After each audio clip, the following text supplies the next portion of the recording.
Good afternoon, everyone. Today I want to begin what may be one of the most important teachings that I have ever placed before you, and the subject is salvation. Now, when many people hear the word salvation, they immediately think in narrow terms. They think of joining a church, saying a prayer, becoming religious, turning over a new leaf, or perhaps simply trying to become a better person.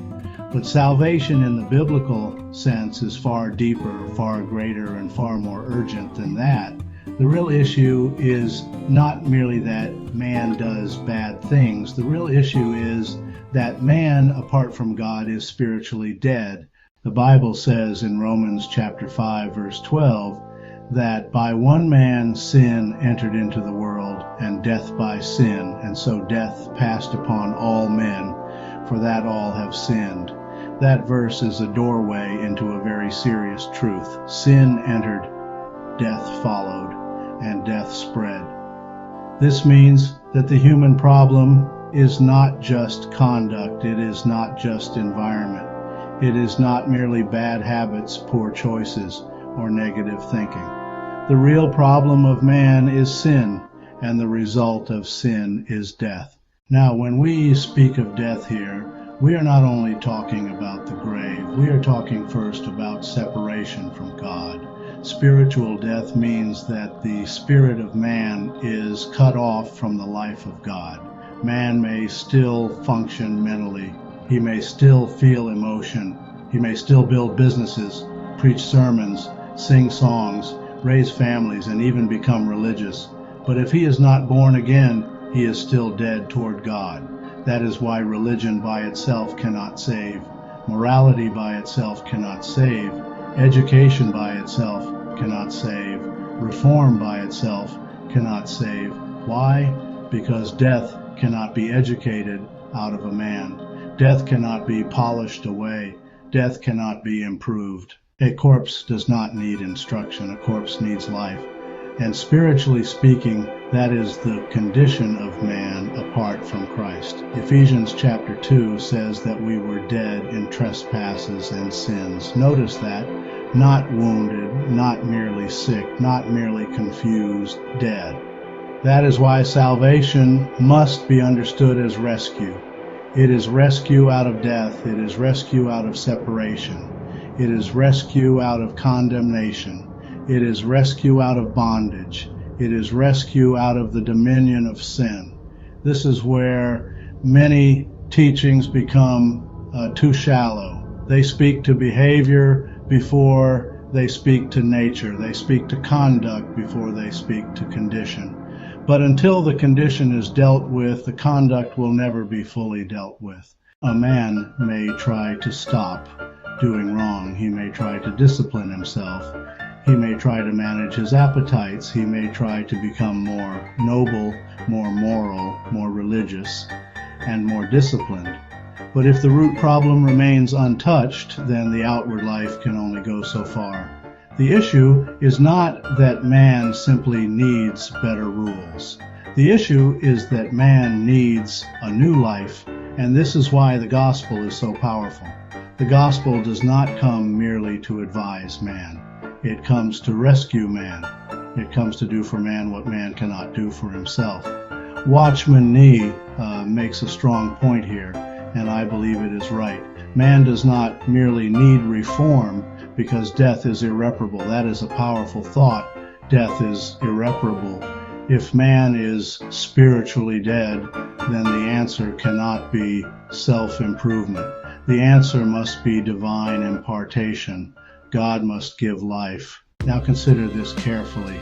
If sin has affected the whole man, then salvation must reach the whole man. Sin touches spirit, soul, and body. So the saving work of Christ must also reach spirit, soul, and body. This is why salvation is not a small subject. It is not simply a doorway subject. It is the foundational subject. Without salvation, a man may talk about prophecy and still be lost. Without salvation, a man may talk about gifts and still be lost.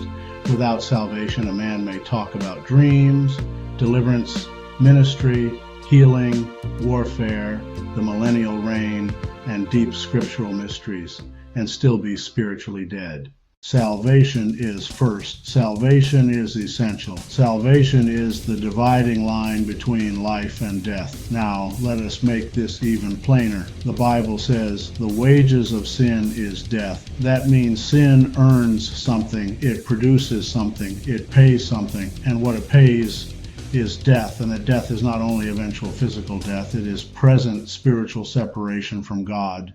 That is why people can laugh and still be dead, preach and still be dead, sing and still be dead, give money and still be dead, attend church and still be dead. Only the life of God can change that condition. And this is why Jesus did not come merely to inspire. He came to save. He did not come merely to improve man. He came to bring man out of death into life. This is why Jesus said, I am come that they might have life. Not merely information, not merely religion, not merely inspiration, life. And this is where the church must recover clarity. The sinner's great need is not first a better routine.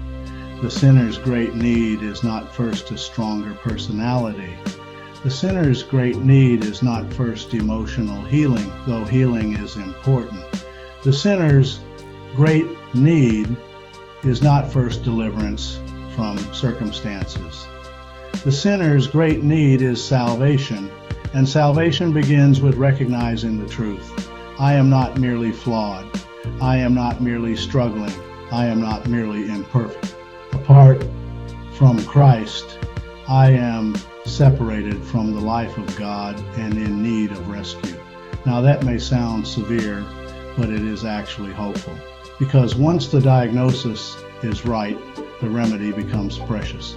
If man's problem were only weakness, then perhaps education would solve it. If man's problem were only ignorance, then perhaps information would solve it. If man's problem were only poor culture, then perhaps better surroundings would solve it. But if man's real problem is sin and death, then only Jesus Christ can solve it. And that is exactly why Calvary matters. The cross is not religious decoration. The cross is not mere symbolism. The cross is where God addressed the deepest problem of man. In the next teaching, we will deal with that more fully, because Jesus Christ did not die accidentally, and he did not die merely as a martyr. He died as the sinless substitute bearing judgment on behalf of humanity. But for today, I want to leave this foundational truth plainly before you. Man's greatest problem is sin. Sin's result is death. Death means separation from God, and salvation is God's rescue of man out of death and into life through Jesus Christ. So before we move on to deeper matters, let every listener ask this question: have I truly been saved? Have I truly come to Christ? Have I truly passed from death unto life? Have I merely become religious, or have I been made alive by the Spirit of God? That is the question. Because salvation is not a side issue. It is the issue.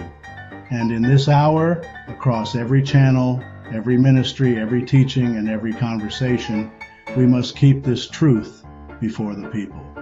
Without salvation, all else is secondary. Without salvation, all else is incomplete. Without salvation, man remains in death. But in Christ, there is rescue, life, hope, and a beginning that can never be produced by the flesh.